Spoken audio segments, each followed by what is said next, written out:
Gloria a Dios, aleluya. Alabado sea nuestro Dios Todopoderoso en esta hermosa mañana.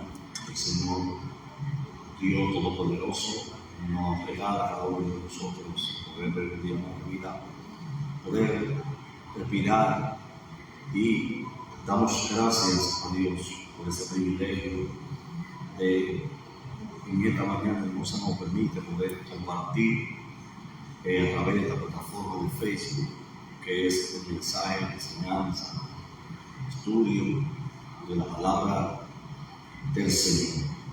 Amén. De nuestro Dios Todopoderoso. Gloria al Señor. Estamos en nuestro programa abriendo la Escritura. Esta transmisión hacerlo todos los lunes, pero por alguna condición de trabajo estoy verificando el día más correcto para esa transmisión, ya que el lunes se un poquito afecto al que estamos empezando a trabajar la hora de lunes para las 9 de la noche. Pero hoy quiero hacerlo para que así ustedes puedan seguir la secuencia que estamos transmitiendo y estamos compartiendo el libro de Mateo, y vamos en el capítulo 10, ¿verdad? Que le habla y el saludo de su hermano pastor Félix Pérez desde la República Dominicana. Para mí es un privilegio saludar a todos los hermanos que están en la diáspora y todos los hermanos que puedan escuchar a través de esta audiovisión, transmisión audiovisual. Que Dios le bendiga a cada uno de ustedes y puedan compartir con un amigo, con un hermano, con alguien que entienda que le necesita aprender y escuchar la palabra de Dios. Hoy queremos hablar de un tema muy importante. En la Biblia tenemos muchos temas, son importantes porque están en la historia de la Escritura. Hoy son para nosotros una bendición poder tenerlo en nuestra mano. Queremos hablar en este capítulo, ya que hemos terminado el capítulo 9, ¿verdad? Con una oración que Jesús hizo: rogar pues al Señor de la vida que envíe obrero a su viña. En Mateo 9, 37 y 38. Y en el capítulo 10 veremos que el Señor escoge a estos obreros. Primero veremos la oración, ¿verdad? Donde el Señor hace las instrucciones de que la mies es mucha y los obreros son pocos. Y el mismo Jesús incluye y dice: orar, rogar al dueño de la mies,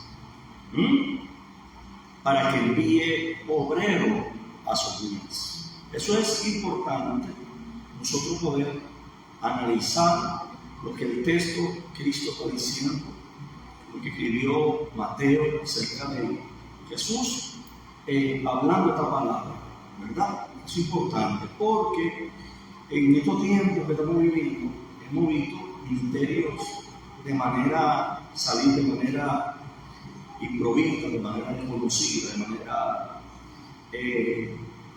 saliendo de la nada, cuando hay en todo el marco histórico de la Biblia ningún ministerio salió de la nada. Todo hombre que Dios llamó para una asignación, una tarea, lo tomó de medio de una multitud, ¿verdad? Entonces, hoy tenemos ministerios clandestinos. No sabemos de dónde viene, quién lo instruyó, quién lo eleccionó, ¿verdad? Y si decimos: bueno, pastor, pero fue Dios que le llamó, claro, no discutimos que Dios lo llame. En discusión está que Dios llame a un hombre, que Dios llame a alguien para el ministerio. En lo que está en discusión es que ese ministerio salga de forma clandestina.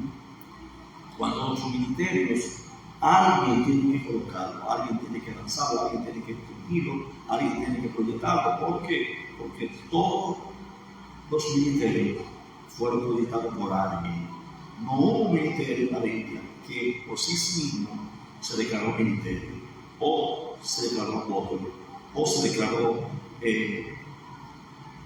evangelista. Dios instituyó el evangelista, pero ese ministerio que instituye, alguien tiene que lanzarlo, porque tiene que salir de una comunidad creyente, ¿verdad? Entonces, ahora, si usted encuentra una persona que fue impía, que Dios lo sacó de la impiedad, lo sacó del mundo, inmediatamente lo llevó al ministerio, es otra cosa. Pero mientras la Biblia tenga una línea en el hombre y la mujer que llama, debemos mantener la línea bíblica. Bien, entonces vamos a ver las elecciones de los 12 discípulos. En el contexto de este capítulo 10 es respuesta a la oración que se hace en el capítulo 9, versículos 37 y 38, hablando de lo que es la mies de mucha y lo sobre lo poco. Entonces, juzgar, haciendo una oración al Señor de la mies para que envíe obrero a su mies, porque quien elige el obrero no es el hombre.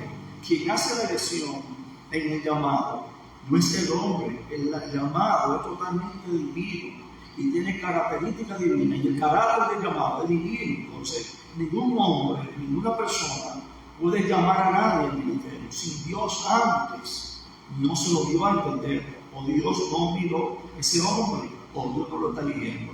Tenemos que tener cuidado, tenemos que estar seguros de que la persona fue Dios que lo está eligiendo, y nosotros mismos, en conciencia, una conciencia tranquila, entender que Dios está eligiendo a un hombre, un llamado para un ministerio. Pero no que alguien se proclame, alguien se diga, alguien se llame, ¿verdad? Sin tener un acento bíblico, el fundamento de la palabra. Entonces, los 12 discípulos, como mencionamos ya en el estudio del capítulo 4 del libro de Mateo, del versículo 18 al 25, que estuvimos hablando de los primeros discípulos, en Israel los estudiosos no escogen a sus maestros. En Israel los estudiosos no escogen a su maestro, sino que los rabinos quien eligen a sus discípulos. Escuchen bien, en Israel los estudiosos no son que eligen quién será su maestro, sino son los rabinos quienes eligen quién serán sus discípulos, quiénes serán sus estudiantes, quién serán sus alumnos. Y aquí vemos eso, que escogió a 12 hombres para formar su círculo íntimo y selecto para el discipulado y la función o la misión que ellos iban a llevar a cabo. Entonces vamos a ver cómo Jesús es quien está eligiendo quiénes iban a ser su discípulo y quiénes iban a continuar con la misión de expandir el evangelio del reino de los cielos. Eso es importante. Bien, Mateo capítulo 10, versículo 2 al 4 dice, vamos a leerlo desde el versículo 1, que dice: entonces, llamando a sus 12 discípulos, le dio potestad contra los espíritus inmundos, para que los echase fuera y sanase toda enfermedad y toda dolencia. Y los nombres de los 12 apóstoles son estos. El primero es Simón, que es dicho Pedro, Andrés su hermano, Santiago hijo de Zebedeo, y Juan su hermano, Felipe, Bartolomé, Tomás, Mateo el publicano, ¿verdad? Santiago hijo de Alfeo, y Lebeo, por sobrenombre Tadeo, ¿verdad? Simón el cananita, que era el celote. ¿Sabe quiénes eran los celotes? Vayan tu hermano. Y Judas Iscariote, que también le entregó. 11 eran de Galilea, uno, Judas Iscariote, era de Judea. Escúchame bien, 11 eran de Galilea y un solo era de Judea. Habían 11 discípulos que eran de Galilea, pero había un solo que era de Judea. Es importante que usted vaya tomando su nota.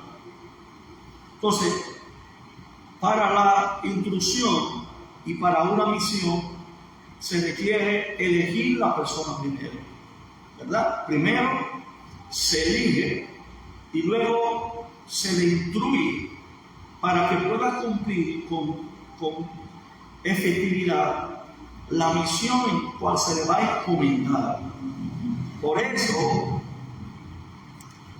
Jesús no seleccionó a personas religiosas ni estudiara, sino escogió a gente común con varios trasfondos en lo que es en el marco histórico de la sociedad, de la cultura, varios trasfondos, entre ellos pecadores como Pedro, Andrés, Jacobo, Juan, un recaudador de impuestos, Mateo, un celote rebelde contra Roma, ¿verdad?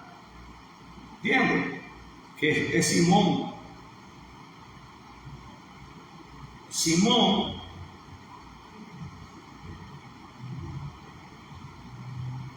el cananita, ¿verdad? Porque hay un Simón el cananita, Simón Pedro y Simón el cananita, el cual Simón el cananita era celote, pertenecía a un grupo de rebeldes que se vivía en los montes, en lugares fuera, porque no estaban de acuerdo con lo que estaba sucediendo con los romanos, ¿verdad? Eran rebeldes en contra de los romanos, nunca estaban igual que los esenios, la gente de las sicas, que sale la palabra sicario, y ahí también, la gente de las sicas. Pedro tenía una sica fue que Pedro le cortó la oreja cuando arrestaron a Jesús. Entonces, por ahí es importante conocerlo. Amén. Es importante. Bien. La palabra, pero todos ellos tenían algo en común, que lo dejaron todo para seguir a Jesús de cerca. Aunque cada uno venía de diferente lugar, cada uno tenía diferentes costumbres, aun siendo, como dije anteriormente, habían 11 que eran de Judá, de Galilea, y había uno, Judas Iscariote, que era de Judea. Unos que eran Galilea, por eso recuerden cuando en Hechos 1, capítulo 9, desde el capítulo 1, versículos 9 a 12, encontramos la ascensión de Jesús, y allí encontramos cuando Jesús sube la voz del ángel, la voz de ángel que desciende, dice, varones galileos, ¿se recuerdan? ¿Por qué? Porque había 11 que eran de Galileas, varones galileos, habían, de los 12 discípulos, habían 11 que eran galileos, y uno, Judas Iscariote, era de Judea. Es importante. Entonces, la palabra discípulo en hebreo es talmid, que también se puede traducir como estudiante. El talmid es una es un aprendiz del maestro, es decir, no solo estudiaba a la doctrina del maestro, sino que observaba su vida y lo imitaba. Por eso el apóstol Pablo, en una de sus cartas, dice que debemos ver la conducta de nuestros pastores, ver la palabra, la enseñanza, la conducta, imitar su fe. ¿Entienden? Entonces, ¿qué hacía un alumno, un discípulo, que aparte de que estaba aprendiendo, estaba estudiando con el maestro, también observaba la vida, ¿verdad? La vida del maestro y su fe, para entonces imitar a ese maestro? Por eso el apóstol Pablo dice a sus seguidores: sed imitadores de mí como yo soy de Cristo, ¿verdad? Así como yo imito a Cristo, que es mi rabino, que es mi maestro, así ustedes sed imitadores de mí en cuanto a seguir a Cristo, en cuanto a lo que yo le he mostrado, en cuanto yo le he enseñado, en cuanto a la vida que ustedes han visto de mí. ¿Me están entendiendo? Entonces, en este capítulo Jesús llama a sus 12 discípulos para que comiencen a hacer todo lo que Él ha hecho. En el capítulo 10, dice el versículo 1: entonces, llamando a los 12 discípulos, le dio autoridad sobre los espíritus inmundos para que lo echase fuera. Le dio autoridad y para sanar toda enfermedad y toda dolencia. Ya lo llamó y le entregó autoridad. ¿Verdad que sí? Autoridad le entregó. En el primer versículo se le llaman discípulos, que es la palabra talmid en hebreo, o talmidim en hebreo. Pero en el segundo versículo se usa la palabra apóstol, que es la palabra hebrea que tiene que ver con Shaliach o Shalahimim. La palabra apóstol viene del griego apostolaos, que significa enviado, mensajero, o apostoloides. Apóstolos es la palabra en griego, que significa enviado. Entonces, en el capítulo leemos que Jesús envió a sus 12 seguidores principales en una misión especial. Primero, una misión especial. Misión de los 12. Ahora veamos cuál era la misión de los 12, de los enviados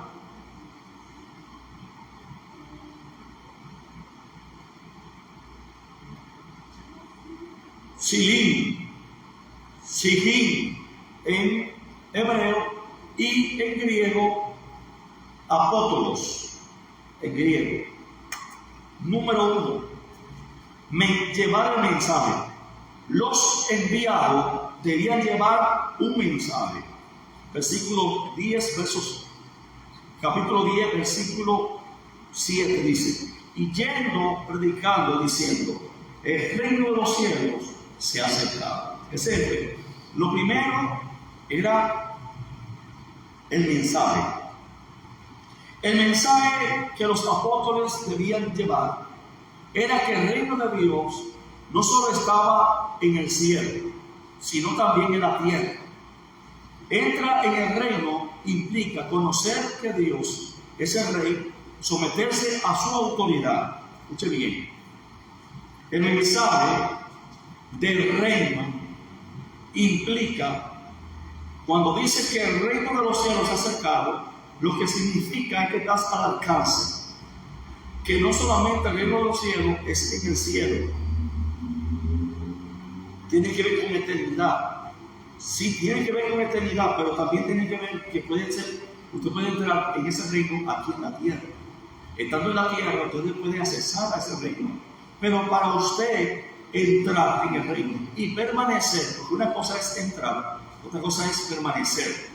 Por eso Jesús dijo: el que nace de agua, nace de agua y de espíritu, para entrar en el reino de los cielos. ¿Por qué? Pero entrar significa que usted entra en el reino, tienes porque todo reino tiene una constitución, y la constitución de este reino es la palabra. Para usted permanecer en ese reino, usted tiene que conocer la palabra del reino. Usted tiene que conocer la constitución, que es la ordenanza, la palabra, ¿verdad? Para poder permanecer. Entonces, no todo el mundo que habla del reino esté en el reino porque habla del reino. El reino es porque la palabra del reino practica, ¿verdad que sí? Y todo el mundo habla del reino, pero el reino no es para todo el mundo. Porque hablando de eso del reino, en un paréntesis, para fortalecer más el pensamiento, el argumento que estoy presentando, Jesús, hablando en el sermón, dijo que teníamos que amar a nuestros enemigos, que a quien nos aborrece, nosotros teníamos que amarlo también. Y Jesús dijo, hablando del reino, el que te da una galleta en una mejilla, ofrécele la otra. El que te quita a ti la capa, dale también la túnica. ¿Verdad? Eso hay que interpretar, eso se puede quedar sin el fondo, en lo arriba, eso tiene un fondo ahí. El que te pide una milla contigo, ves 2 millas. Bueno, entonces, las condicionantes que tiene el reino están en la palabra, porque la palabra del Señor, de Dios, es lo que te permite tener reino. Que tú aceptes ese reino. Un reino tiene un rey. Ese rey tiene que someterse a esa autoridad. Por eso Jesús dice: me llaman Señor, Señor, y no me escuchan. Me llaman rabino y no me oyen. Hay personas rabino, pero no te escuchan, no se sientan a escucharte. Entonces, este mensaje traía la esperanza que las profecías mesiánicas estaban por cumplirse.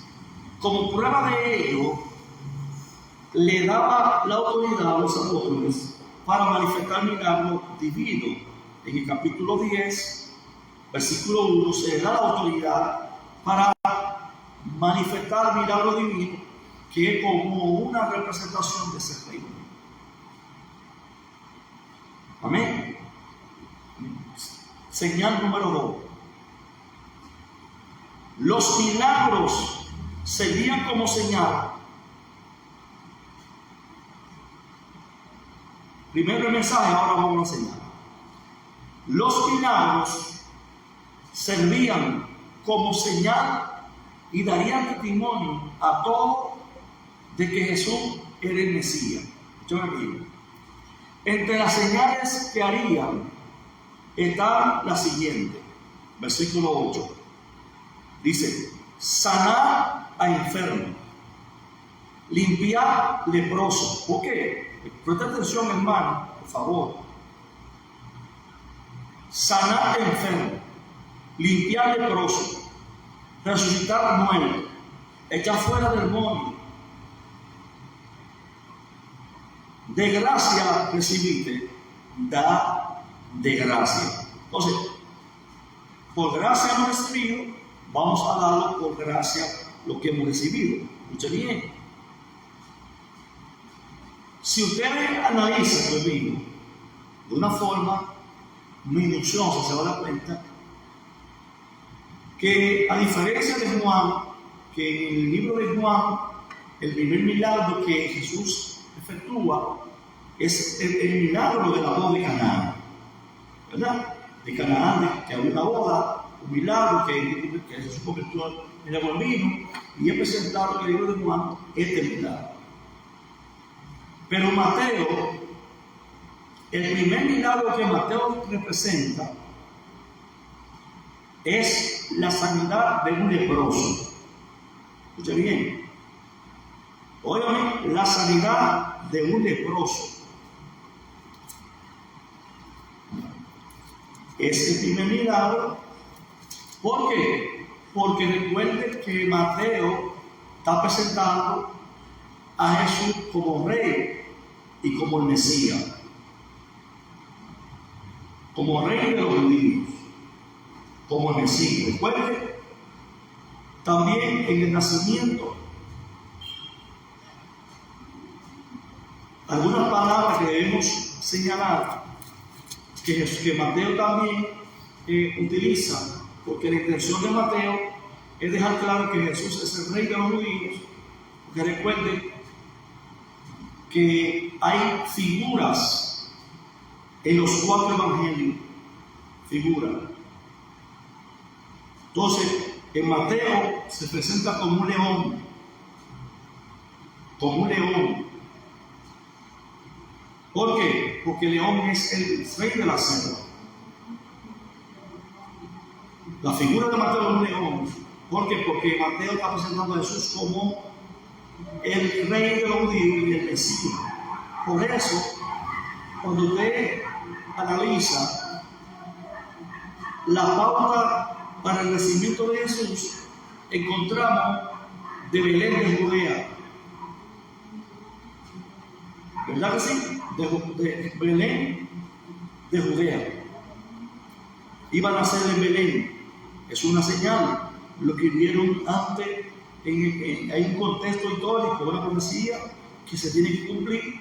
Y antes se dijo, ¿por qué? Porque lo que está señalando Mateo es a quién está representando. ¿Cuál es la intención de Mateo cuando escribe a los judíos?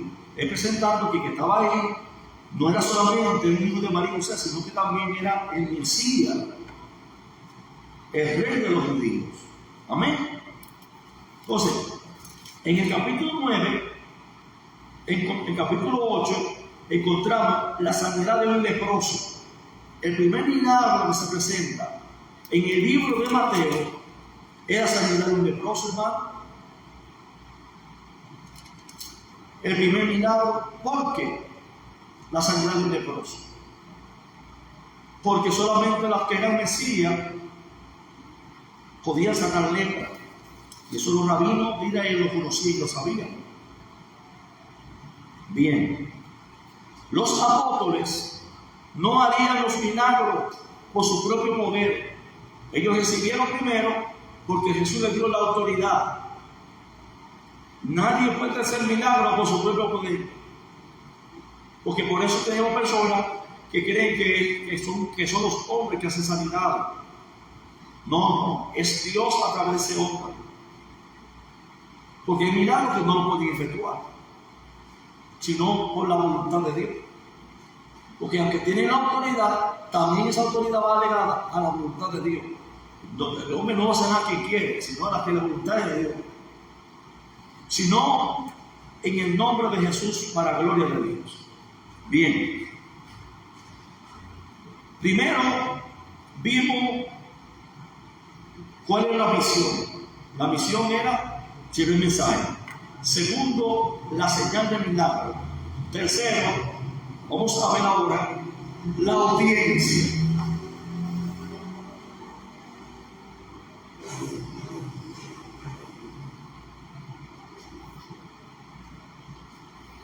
Jesús no envió a los 12 a todo el mundo.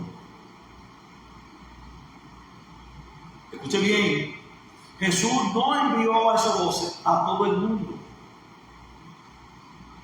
No lo envió a todo el mundo esos 12.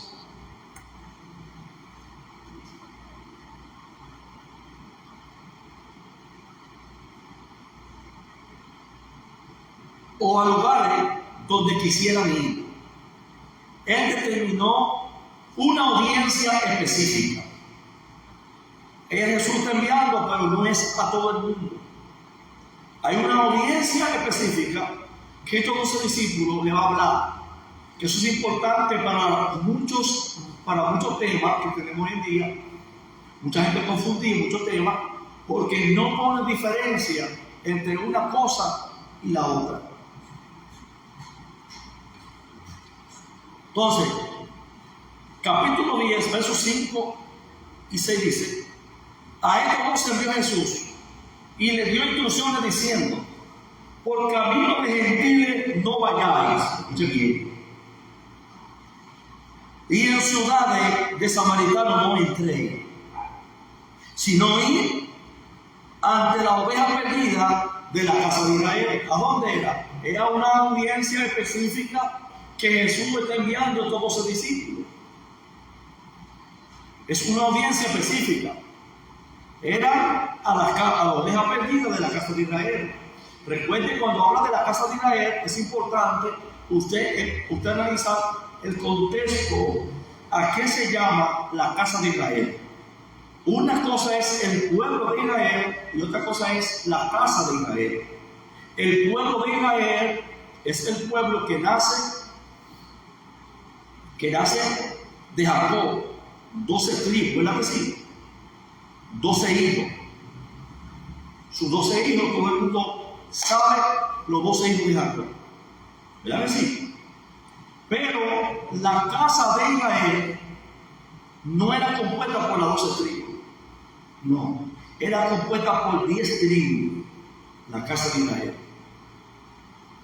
que estaba en Samaria, siendo Samaria la capital de Israel, porque había 2 tribus que estaban en la casa que era Jerusalén, que habían 2 casas, el sur y el norte, ¿verdad?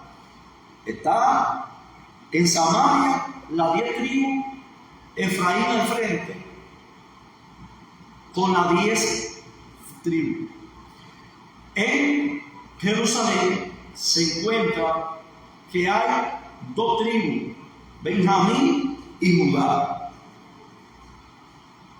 Están allá, Benjamín y Judá, están en Jerusalén. Después las demás 10 tribus estaban en Samaria, ¿verdad? Efraín, recuerde cuando cambió la mano José y entró Efraín, hijo de José, ¿verdad que sí? Entonces está formada en Efraín esa, pero Efraín también sale ahí tan gentiles también, pero eso es otra explicación. Ahora, lo que yo quiero que te entienda es que luego el libro de Osea tiene 3 hijos y cada hijo tiene un mensaje. El primero es llamado arrepentimiento, el segundo no hicieron igual que tu hermano, los 2 hermanos fueron igual, ninguno se arrepintieron. Entonces el tercer nombre que tuvo Osea con la prostituta, ¿verdad? Era el mensaje último que tenían. Uno será esparcido por toda la tierra y otro será exiliado, será sitiado en su tierra y luego iba a ser exiliado. Por eso vemos que Israel fue esparcido, la oveja perdida de la casa de Israel fue esparcido por toda parte, de Samaria por toda parte. Entonces tenemos Judá y Benjamín, ¿verdad? Judá, que fueron exiliados, le pagaban impuestos a Babilonia, primero a subir el rey Joaquín. Ellos invadieron a Jerusalén, destruyeron la ciudad, los muros, el templo, y fueron todos llevados cautivos a Babilonia, como nos dice la profecía de Osea. Entonces, es bueno conocer, te escuchas de mí, no es fácil, lo fácil yo hablarlo porque yo lo estudié. Yo tengo dominio y manejo de eso, porque yo lo estudié a fondo, lo que yo estoy diciendo. Pero aquí hay una audiencia que es la casa perdida, la oveja perdida de la casa de Israel. Porque los judíos volvieron a Jerusalén.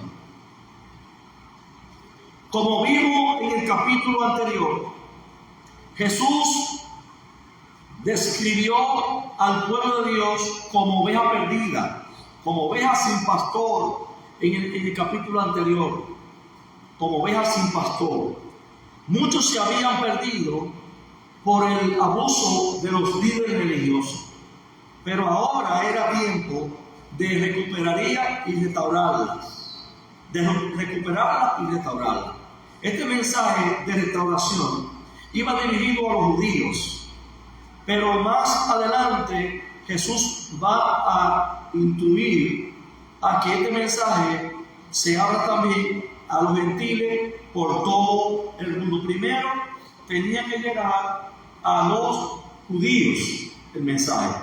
Ese mensaje iba a ser llevado primero a los judíos, a la casa de Israel, a la oveja perdida. Es decir, la misión de los 12 es a un público específico, a una audiencia específica, es a audiencia judía, es al pueblo que estaba esparcido Israel, ¿verdad? A la oveja perdida de la casa de Israel, ¿verdad? Recuerde, la casa de Israel, como dije anteriormente, recuerde la división de las dos casas, el norte y el sur.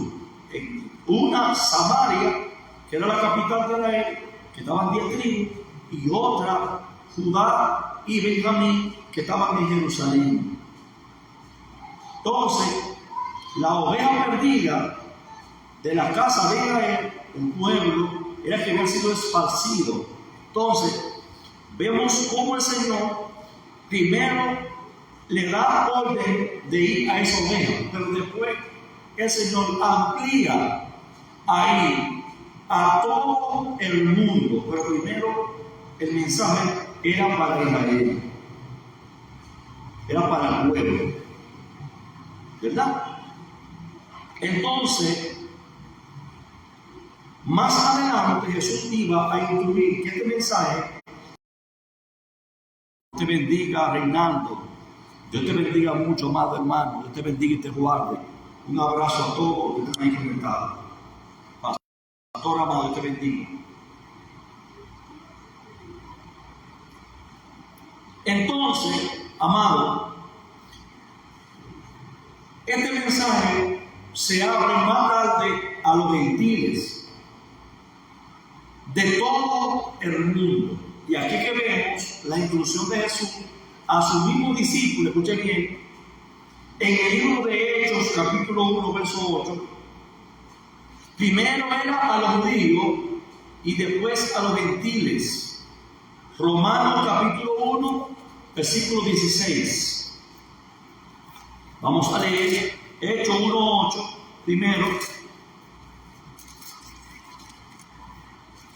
Está aquí el texto, lo voy a buscar a la mano, que no lo tengo aquí en el escudo. Sí tengo el versículo señalado, pero no el texto escrito, como por ejemplo, como tengo Hechos 1:8, que dice: pero recibiréis poder cuando haya venido sobre vosotros el Espíritu Santo, y me seréis testigos en Jerusalén, ¿verdad?, en Judea, en Samaria y hasta lo último de la tierra. ¿Verdad? Entonces, Romanos 1,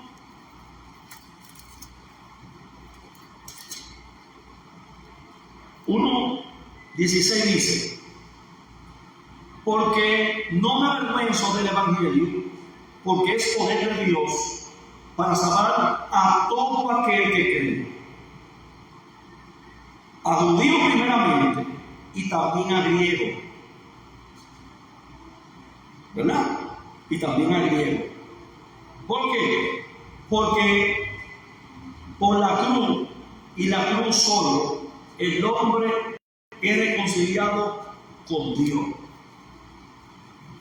Bien, entonces, Hechos 1:8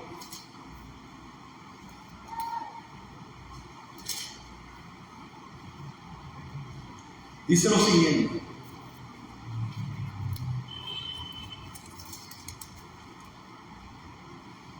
ok, pero si viene el poder, ¿para qué? Para operar el milagro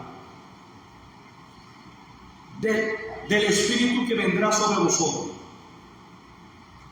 Y escúchame, seréis testigos en Jerusalén, en toda Judea y en Samaria y hasta lo último de la tierra.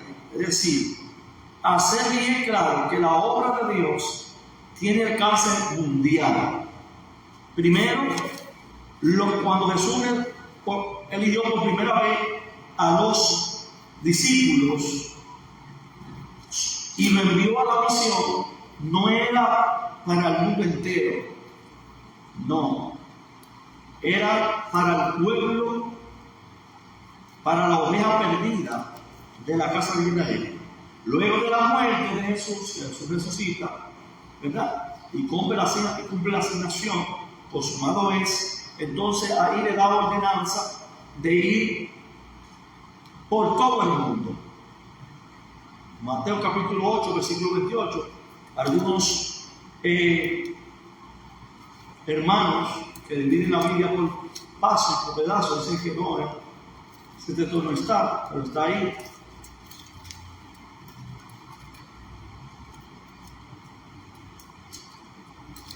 Entonces, para continuar con nuestra enseñanza,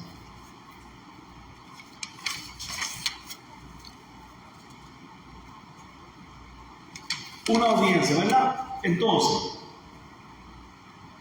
en su segunda venida, Jesús será el rey y pastor sobre todo su pueblo, judíos más gentiles. Ezequiel capítulo 37, verso 24 dice: mi siervo David será rey sobre ellos, y todos ellos tendrán un solo pastor, y andarán en su precepto, y mi estatuto guardará, y los pondrá por obra. Finalmente, vamos a ver el financiamiento de esa misión. Jesús también le dijo que no se preocuparan por la provisión que les era necesaria para llevar a cabo esa misión, porque siempre el reino de Dios se encarga de lo que tú necesitas de camino a la misión. Alguien tiene que entender lo que yo estoy diciendo, y alguien tiene que escuchar eso, alguien tiene que escuchar lo que yo estoy hablando. Vemos cómo Jesús, el reino, se encarga de financiar los gastos de la misión que tú vas a llevar a cabo, que es el reino. Eso hay que entenderlo, hermano. Hoy en día necesitamos entender eso. ¿Entiende? Mire bien. Jesús también le dijo que no se preocupara por la provisión que era necesaria para llevar a cabo la misión. No tenían que preocuparse.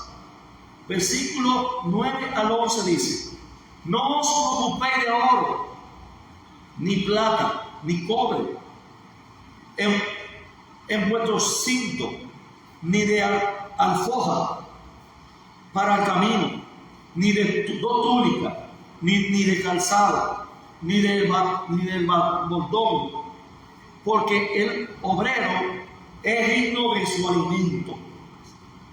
Mas en cualquier ciudad o aldea donde entréis, informaos quién de ellos sea digno, y posad allí hasta que salgáis. Cuando Dios hace un llamado, escuche bien,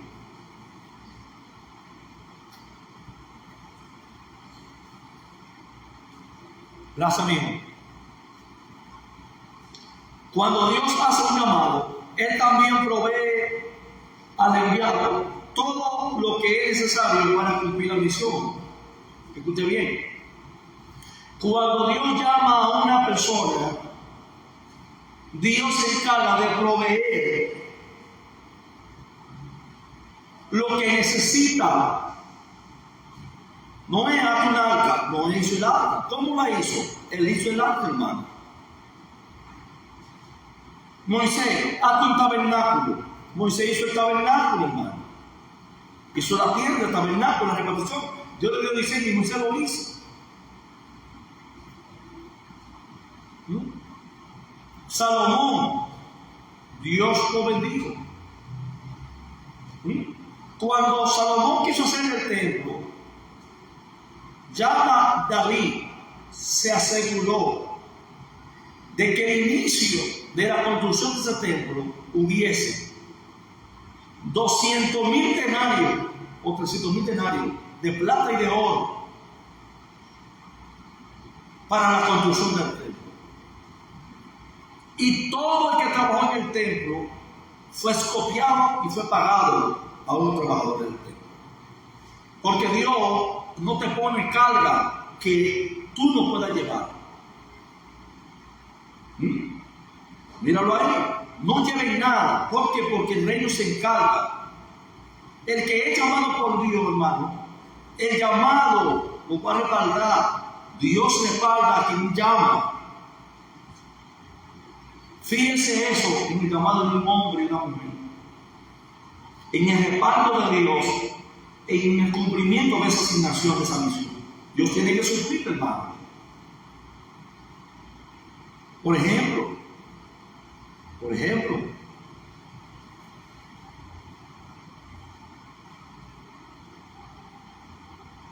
Dios sustenta mi vida, me bendice, ¿no? Porque Dios tiene que sustentar, hermano, que llama. Si usted está que usar medio, ni manipular, ni hacer cosas que no tiene que hacer. Porque Dios se encarga de él llamar, de él respaldar a que él llama. Entonces, confía en la provisión divina. Confiar en la provisión divina requiere de fe. Pero eso es parte del aprendizaje de ser discípulo y apóstol de Dios. Hay que aprender. Nuestra forma es la fe. Es la fe. Hay gente que dice que tienen fe, pero una fe colaboradora, tirando el en el suelo. Entonces tú ves mucha gente frustrada hoy en día. ¿Por qué? Porque le fueron mal en la obra.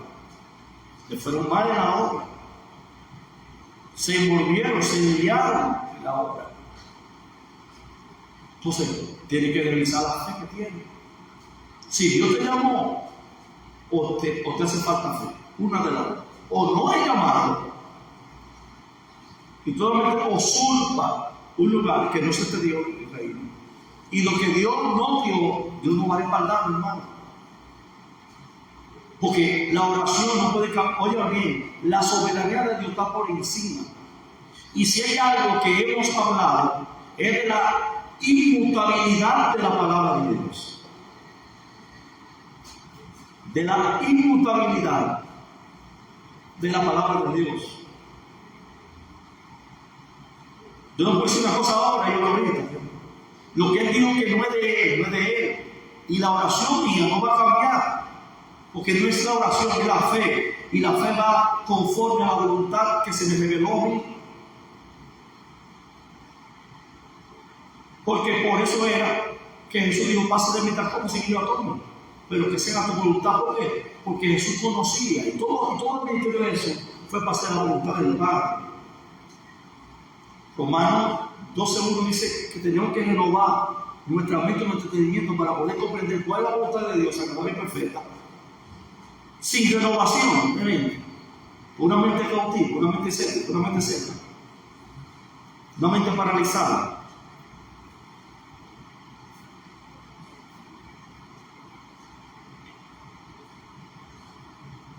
Financiamiento.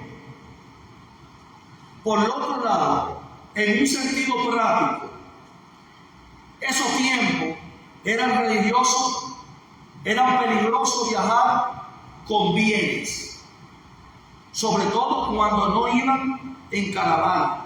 ¿Por qué? Porque cuando no iba en caravana, que iba mucha gente, iba a ser peligroso, hermano, el trayecto de camino. Ahí tenemos la parábola del buen samaritano. Habían trayectos peligrosos de camino a caminar. Los apóstoles iban a un viaje de 2 en 2, lo cual lo hacían vulnerable ante los ladrones que ambulaban en esos tiempos en caminos, rutas y comerciales, y más si eran comerciales. habían ladrones, habían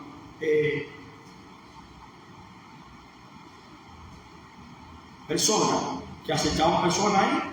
Entonces, no era. Número uno, no tenían que llevar porque el reino se cargaba. Y número dos, porque no era conveniente llevar andar con vida encima.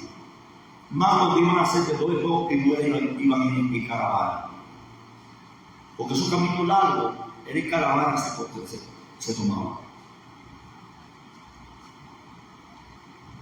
Número 5.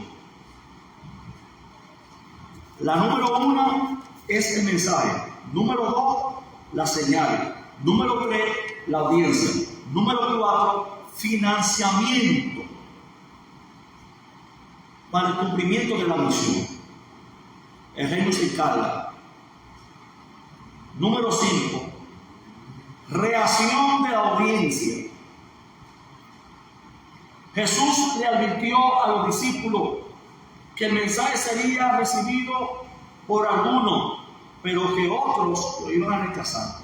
Versículos 2 y 13 dice: y al entrar en la casa, sacudí, saludarla, y si la casa fuera digna, vuestra paz vendrá sobre ella, mas si no fuera digna, vuestra paz se volverá a vosotros.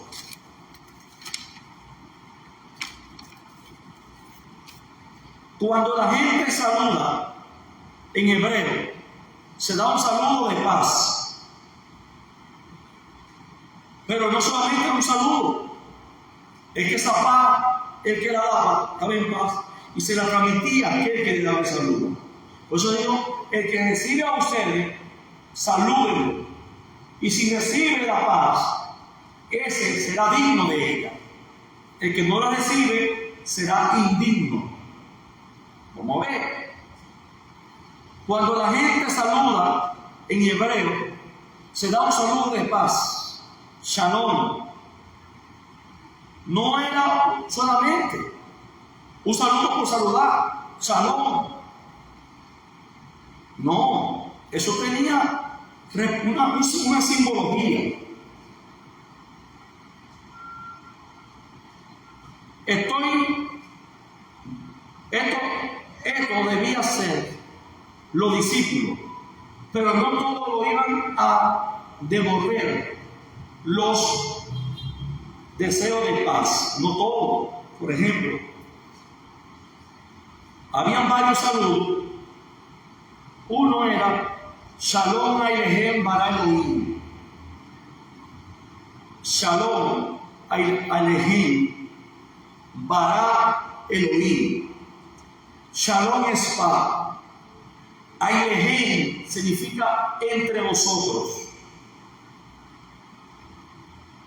Bara es bendición de Dios, Elohim.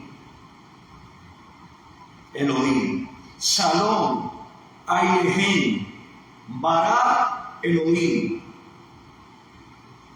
Es Shalom es paz, Alejem entre vosotros, Bara es bendición. Que fue que la palabra que Dios usó para hablarle a Abraham, cuando él dijo, será bendeciré. Y será de bendición. Es la palabra barakás. Ahí. La palabra barakás es bendición. En este caso, y otro era Shalom. Alejem, de manera simple. Shalom Alejem, esa paz entre vosotros. La respuesta al que recibía era la misma. Era Shalom Alejem. Yo te decía Shalom Alejem, tú me respondías de una forma que tú recibías el saludo, Shalom Alejem, que significa paz entre vosotros. En caso de ser rechazado, Jesús instruyó a los apóstoles sobre lo que debían hacer. Versículos 14 y 15. Y si alguno no os recibe ni oye vuestra palabra, salid de aquella casa o ciudad y sacudid el polvo de vuestros pies.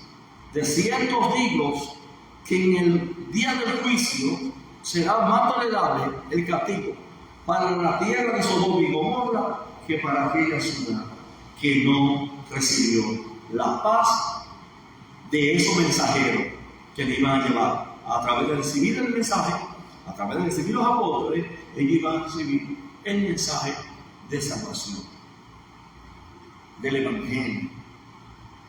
El castigo para quienes rechazan a los enviados de Dios es muy fuerte, ya que implica rechazo a Dios mismo, porque era Dios que lo enviaba. Hago el paréntesis, ¿usted recuerda cuando Samuel estaba llorando porque el pueblo lo rechazó? ¿Qué fue que Dios le dijo? No me rechazaron a ti, fue a mí, porque fui yo que te envié, fui yo que te puse. Entonces, rechazar y no aceptar la paz que se lleva de esos enviados, de esos discípulos que llevan un mensaje, que llevan un milagro, que llevan una sanidad, que llevan una liberación, y usted no lo recibe, usted está rechazando a Dios mismo que eligió a esos hombres para esa misión. Dios le bendiga, Dios le guarde, comparta con alguien otra misión y hasta una próxima ocasión. Shalom, Elohim, Elohim.